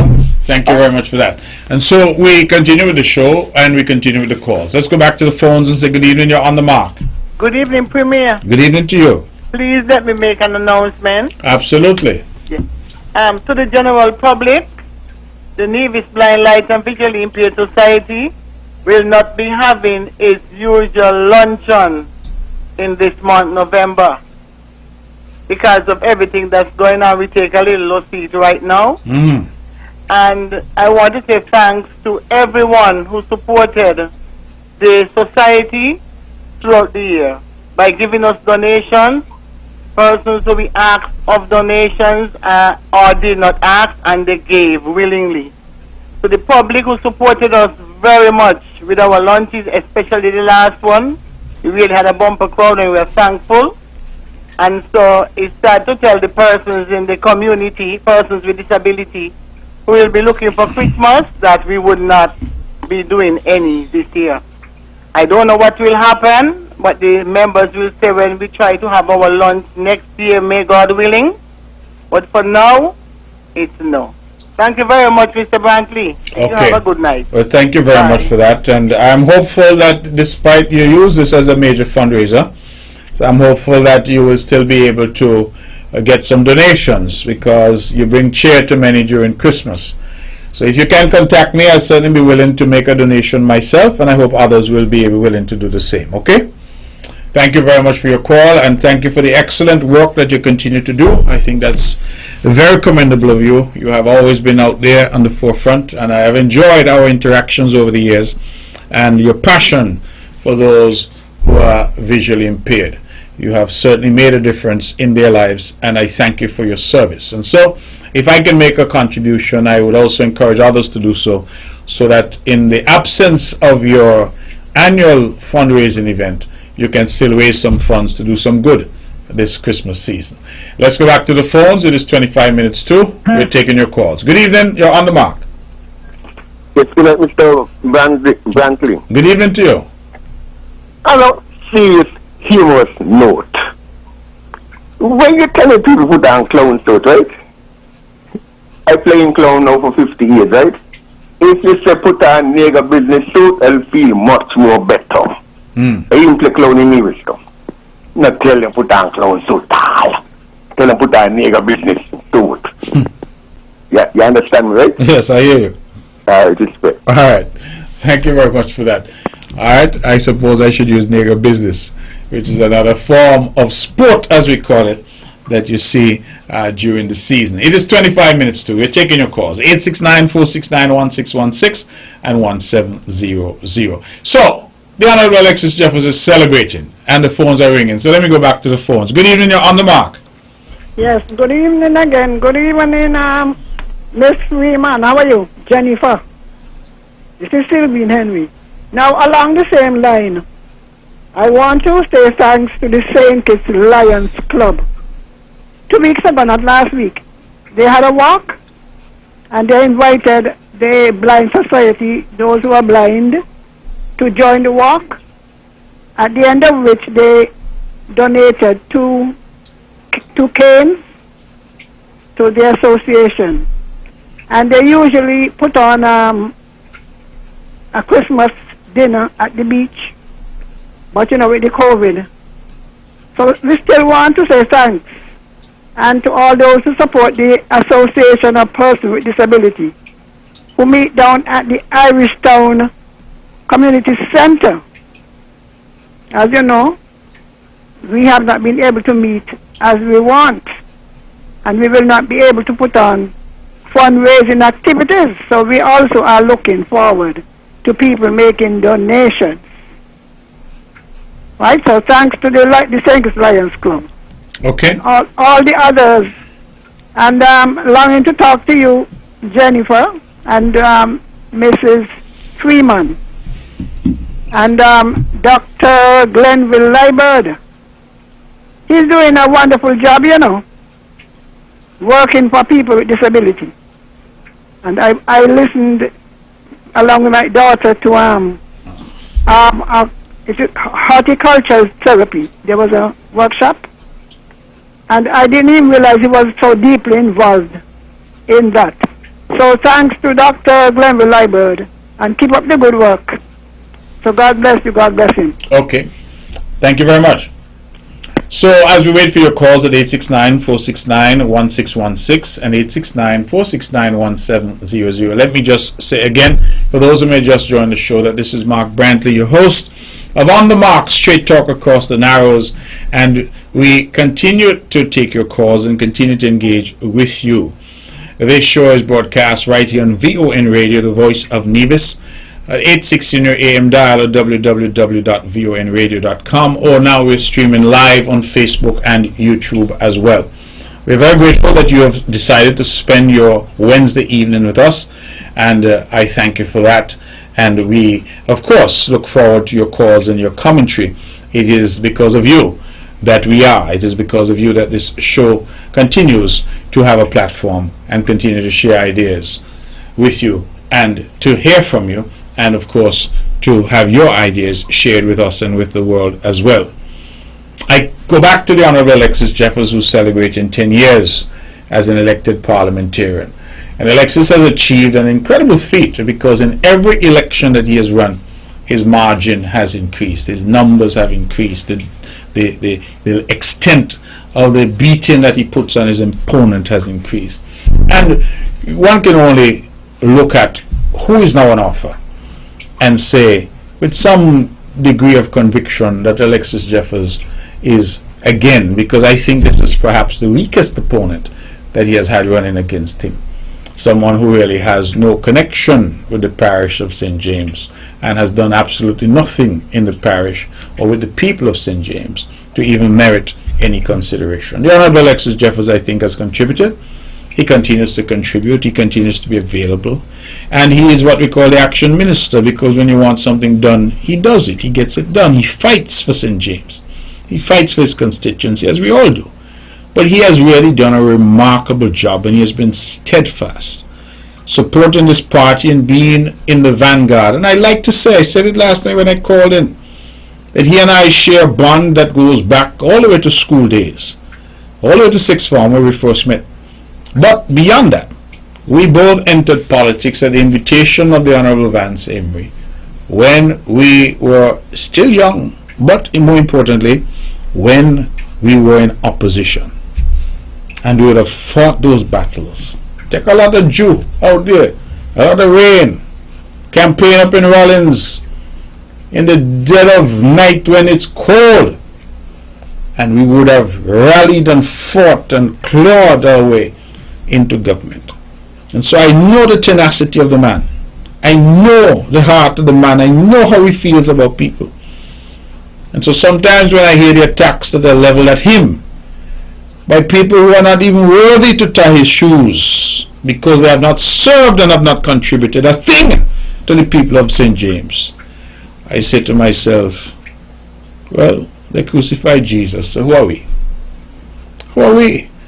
Because if Jesus was sent by his Father here on earth as a perfect human being who committed no sin and was yet ostracized and ultimately crucified.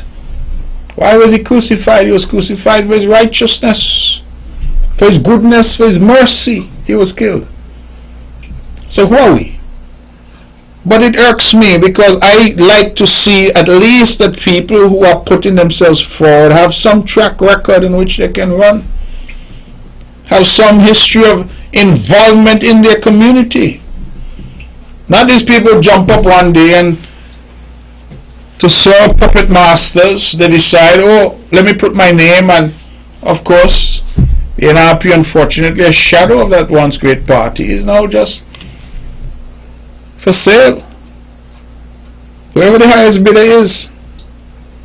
Remember at one point they were in bed with Pam, then they were in labor, now we hear they're actively trying to get in bed with others.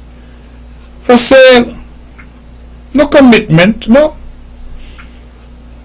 sense of loyalty or sense of anything other than a base instinct to get into power. And for what? To rape and pillage. Not to help you, for sure. Because even while we hear some now professing that they're new, and they may be new even though they're old, the truth be told, that the same people are around them, the same voices are being heard, the same rapacious elements, the greedy, and in the words of the Vance Winkworth Amory, the sanctimonious vagabonds are still there, hoping that the people of Nevis will make a mistake and give them an opportunity to feed at the trough, because that's all they're interested in. If you think they're interested in you, well, let me tell you, think again. Think again. Let's go back to the phones. Good evening, you're on the mark. Hello? You are on the mark. Go ahead, Yes, please. yes. Brother Mark, I just said that some want to be politicians were even giving out food when they wanted to win. Yeah. And after they lose, where the food went? Well, the pot was leaking, you see, but they didn't see it. And I noticed every time you talk about anybody who enter the politics and want to conquer the people of Nevis, think that the people of Nevis are foolish to support them, who going to support somebody who hold back the payment from the people of Nevis that they cannot eat food and pay the bills. They're heading for the wrong road. And two of them have tried it. One of them used to come over Nevis in a pink tight polyester pants and kick and stop shoes. And he failed. And then with all due respect to Mr. Daniel, walking around in hard kick and stop shoes, still fail. Well, what I don't understand, nobody gonna vote for anybody who wearing kick and stab shoes because that's a dangerous weapon. Should be concealed when you're walking with that in the public. And don't forget, all niggas say, who not crazy know what them do. So when the guy say they're playing nigga business, he's perfect with that. Anyway, I enjoy the show. Continue again. Thank you very much, brother. Thank you. Them kick and stop word. Thank you very much. Thank you. Kick and stab, like I said, those shoes dangerous. So it's a dangerous weapon. Yes. Police should charge them exactly with carrying a dangerous weapon abroad. That's right. But thank you for that call. Well, you know, it's really when you think about it and you stop and you really analyze, you know, it's a funny thing. It's a funny thing. If I cannot convince you to vote for me, no matter what I tell you, because people say no, not you, how I must feel I can convince you to vote for somebody else who they don't know? They know me, and then I vote for me. But I gonna tell them go vote for somebody else who they don't know. It's interesting. But then again, the NRP is an interesting construct, you know. I tell my colleagues in CCM that we're boring in comparison because they're a very interesting construct.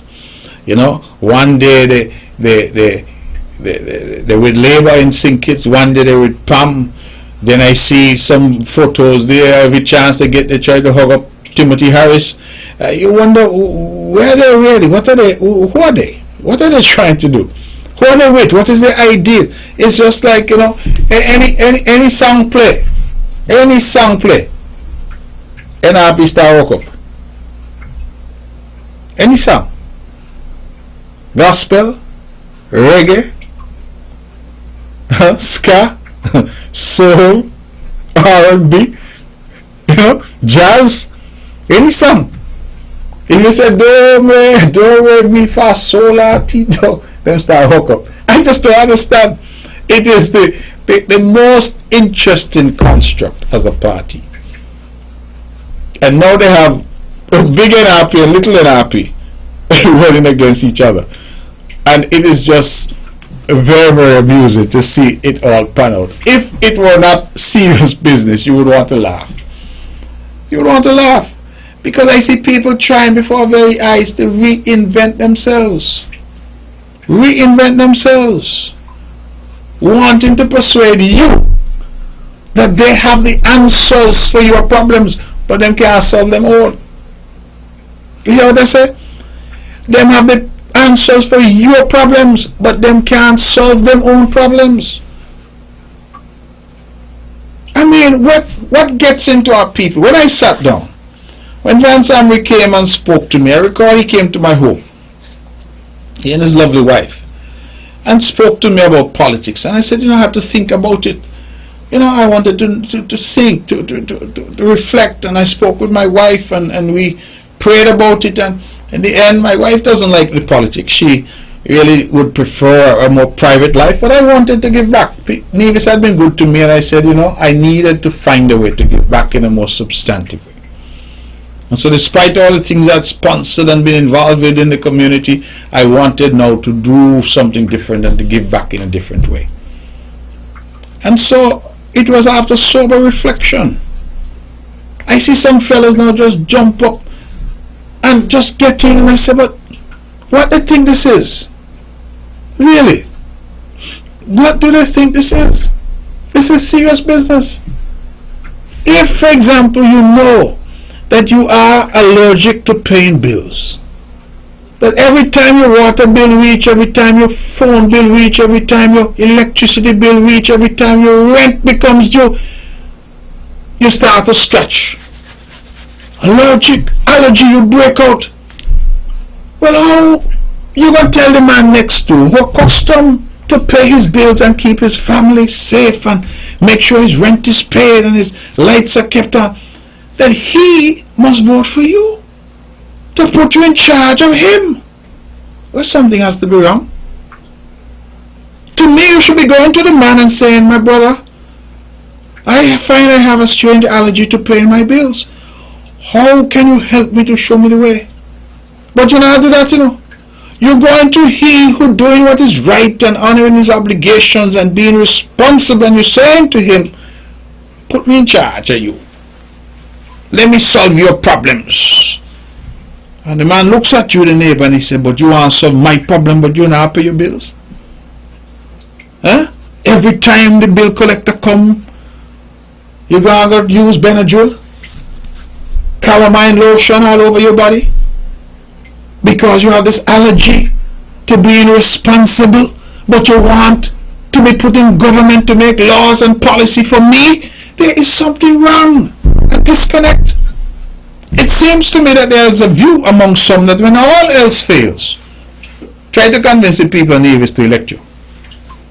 Yeah. If you come back here and you're not doing well as a professional, if you have not been able to pass your necessary exams to become whatever, and things not working out for you, go into politics and tell people how much you love them. And tell them you have the answers for them. and that you're committed in the vision and you love, all of a sudden you love, carry food down in the square and give people and take picture and put it on Facebook. And you feel that Nevis people easy to fool. Nevis people are some of the hardest people in the world to fool. And I'm going to tell you, a lot of the people you go and you give the food to on a Sunday would call me and say, make sure when the bell ring you bring my blue shirt because you are voting for. Because they understand the difference between real and gimmickry. Those who are involved in gimmicks and tricks, they understand. And I believe that what we all need is a point of reflection, and we step back and we start to look at ourselves critically and say, listen, have I lived the life and have I done the things and have I excelled and have I demonstrated in my own life that I am equipped to lead others? And if the answer to that is no, go sit down.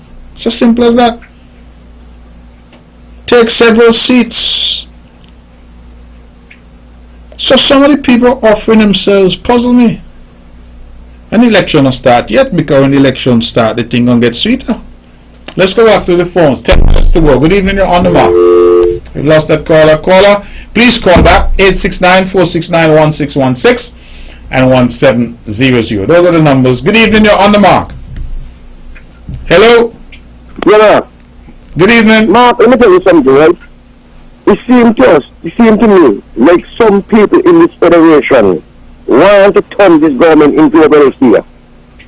The government must support, feed, and do what they got to do to everybody. Nobody must work. The government must turn a welfare. Marcus said this.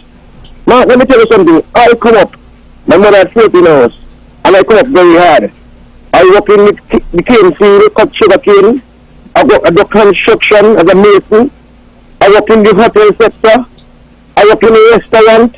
Mark, I don't know how I work in this country to make ends meet. You understand? But we got some people in this country who want to turn the government in a way here. Because I hear someone calling, saying that a situation with some island constable was trying to help him with some kind of guest in the country. And the island constable, the people must give him some kind of trouble. And the island constable press some thing, and the thing spraying the oil. And up to now he has half, you can't see, he went to police commission, he went to this.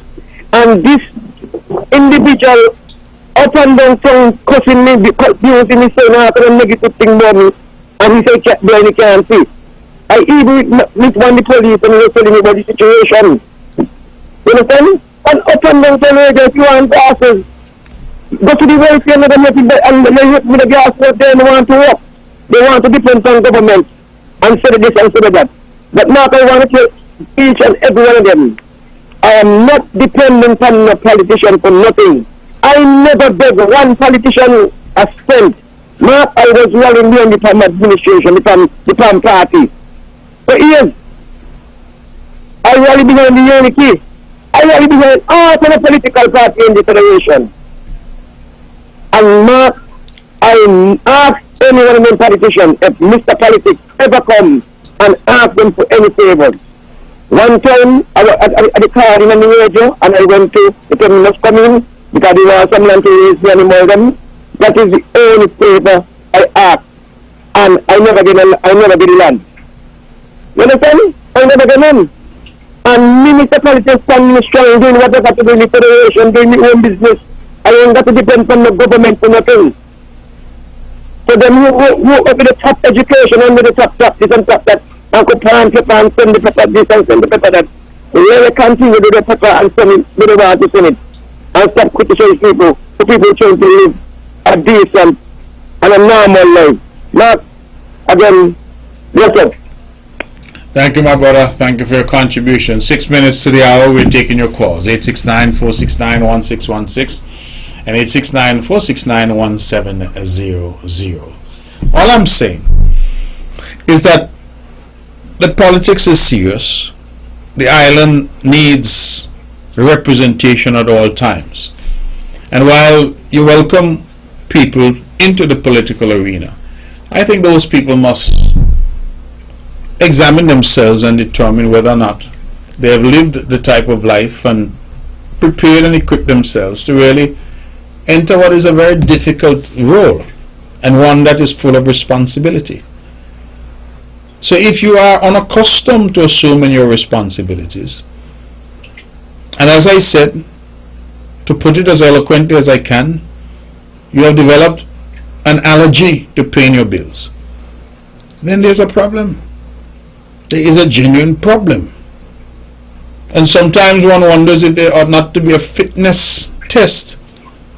You know, the irony is that to be a director of a bank, for example, you have to have what they call fit and proper. You have to pass that standard. To be a doctor, a lawyer, there are certain standards that you must maintain. You must meet and maintain those standards. To be a politician, you don't need any standards at all. You just jump up one day and tell people, "Me love you long time." That's all. As we have seen with this recent crop of NRP hopefuls, none of them you can point to and say, "What have you contributed?" What? None of them has had any kind of presence across the island or even in their communities. And that is the thing that I don't understand. If you have not equipped yourself, if you have not gone out and done the things and engaged, if you have not shown that you could be responsible, then on what basis do you go to the voter who every day gets up and goes out to work?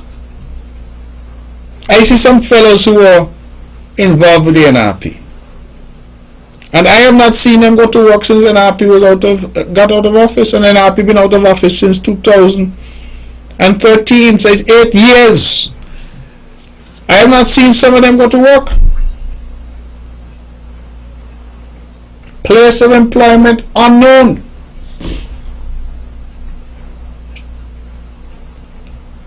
So what qualifies them to come to a youngster who goes out to work every day, single mother, who goes and does what she needs to do to put food on the table, make sure children go to school, that she pays her rent so she has a roof over her head?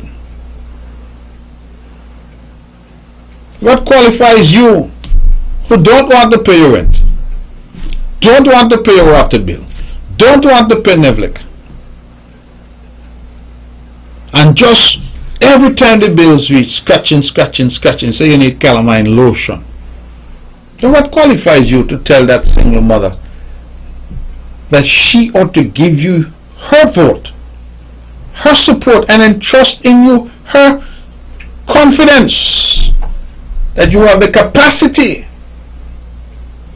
to make good decisions for her? Because ultimately that's what we do. We sit down in cabinet every week and we make decisions. And when you ask people to vote for you, it is an awesome thing. You're saying to them to invest in me your trust and confidence, because I have the answers and I have the capacity to deliver. And so, as the old people say, examine them, examine their horns, look at them, spin them around, and you will find that my words are not intended to be harsh, but they're intended to be true. That those who now offer themselves on the NRP side are bereft of any ideas, any capacity, any demonstrated ability. Just a bunch of people they throw together. Like when Long Jam coming from Gingerland, and whoever you meet, you take a wine. That's what it is.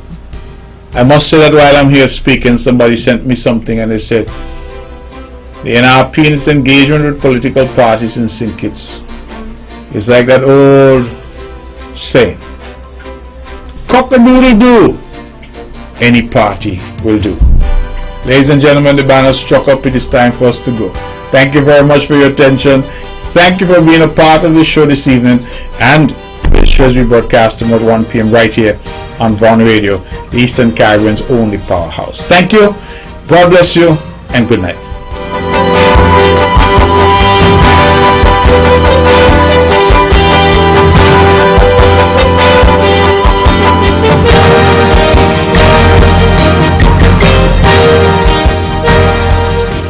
The views and opinions expressed on the preceding program were solely those of the participants and do not necessarily reflect the views of the Nevis Broadcasting Company Limited